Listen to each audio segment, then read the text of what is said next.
Hi అండి. మనకు ప్రతి బ్లౌజ్ ప్రతి చీరలది వెరైటీగా ఉంటుంది. ఒక్కొక్క బ్లౌజ్ ఒక్కొక్క రకం ఉంటుంది. ఇదైతే నేను నిన్న ఎత్తి కొట్టుకున్నాను చూడు, ఎట్లా అర్థమవుతలేదు. వాళ్ళకే కస్టమర్కి అడుగుతాను కూడా, మీకు చెప్పిన అయితే అడిగిన.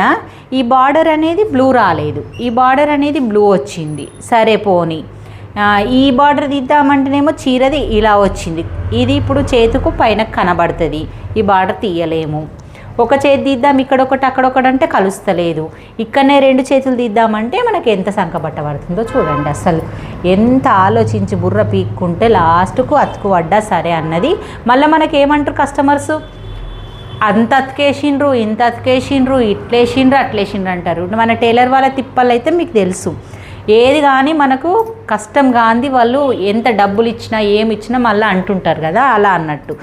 ఇంత అతికేసి కుట్టిన ఏందమ్మా బ్లౌజ్ పీస్ నేను చూసినప్పుడు అంత పెద్దగా బాగానే ఉండే కదా అంటారు. ఇక మళ్ళీ ఇప్పుడు చూడు నేను ఇలా కట్ చేసుకున్నా. ఇప్పుడు సమానం కట్ చేస్తే ఇక్కడ కరెక్ట్ కట్ చేసుకుంటే మనం చంకబట్ట అనేది ఇక్కడ నుంచి వేసుకుంటాం. లేదంటే ఇక్కడ నుంచి స్టార్ట్ చేస్తే లాస్ట్కి ఇటు అదే అయిపోతుంది. మనం కట్ చేసుకుంటే ఇక్కడ నుంచి కట్ చేసుకొని మళ్ళీ చంకబట్టి ఇక్కడ నుంచి స్టార్ట్ చేసుకుందాం. ఇంకా ఇది నాకు వీలుంటే చంకబట్ట వేసేటప్పుడు చూపిస్తాను నేను. ఇంకా ఒకవేళ వీలు లేకపోతే వాళ్ళే కుట్టుకుంటే వాళ్ళకు వదిలేస్తాయి. ఇంకా ఇప్పుడు ఇది ఉంది, ఇది అనికి ఇప్పుడు ఎట్లా చేద్దామో చూద్దాం. ఈ బార్డర్ది మిగిలిచ్చేటట్టు చూద్దాం, ఎందుకంటే అక్కడ యాడ్ చేయడానికి. కాబట్టి ఇక్కడ బ్యాగ్ పెట్టుకుందాం. బ్యాగ్ ఇక్కడనే పెట్టేస్తాం. ఇది కూడా కష్టమే,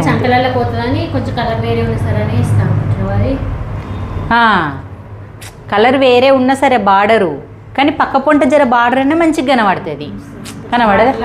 కనబడుతుంది అట్లా కనబడుతుందని అదే వేస్తా అనుకొని అక్కడ సైడ్ కొంచెం క్లాత్ సేవ్ చేద్దాము అన్న ఆలోచన. దీంట్లో మళ్ళీ కూడా కష్టమే అయ్యేటట్టుంది. క్రాస్ పట్టి ముందు భాగం అన్నీ కష్టమే అయ్యేటట్టుంది. ఇంకా నేను చేతులు కూడా అందుకే సరిపోదమ్మా, చేతులు చిన్నగా పెడతా అని ముందే చెప్పిన. అట్లా చెప్పంగా కూడా సరే అన్నది. కానీ ఇప్పుడు ఇది సరిపోకపోతే ఎట్లా అని చూస్తున్నా. చూడండి కొంచెం ఇక్కడ క్లాత్ చంకబట్టలకు మిగిలినా సరే ఇగో ఇలాగా మనకు ముందు భాగం ఇంకా క్రాస్ పట్టీలకు కావాలి. ఇప్పుడు జర్రంత గిన్నె మిగిలినా కానీ క్రాస్ పట్టీ వేసుకోవాలి ఒకటి. ఇట్లా చంక పీస్ కూడా పడేయద్దు. ఇప్పుడు చంక బట్టలు క్రాస్ పట్టి ఇగో ఈడొక క్రాస్ పట్టి తీయాలి. మళ్ళీ ఇవి అతుకు పెడుతుంటే ఈడ ఎట్లా క్రాస్ పట్టి బార్డర్కి ఎత్తురా. బార్డరే ఒకటే కాదు సునీత, ఈ బార్డర్ ఎత్తు కూడా కావాలి. బార్డర్ ఒకటే కాదు, ఇగో ఇంత బట్ట కావాలి. ఇంత బట్టల 4 పీసులు కావాలి, 2 పీసులు కూడా కాదు. ఇది 2 ఉంది కదా, ఇక్కడ 2 ఇక్కడ 2 4 పీసులు. క్రాస్ పట్టికి ఇబ్బంది అవుతుంది. ఇప్పుడు చూడు ఒక క్రాస్ పట్టి అంటే ఇక్కడ అడ్జస్ట్ చేసుకోవచ్చు.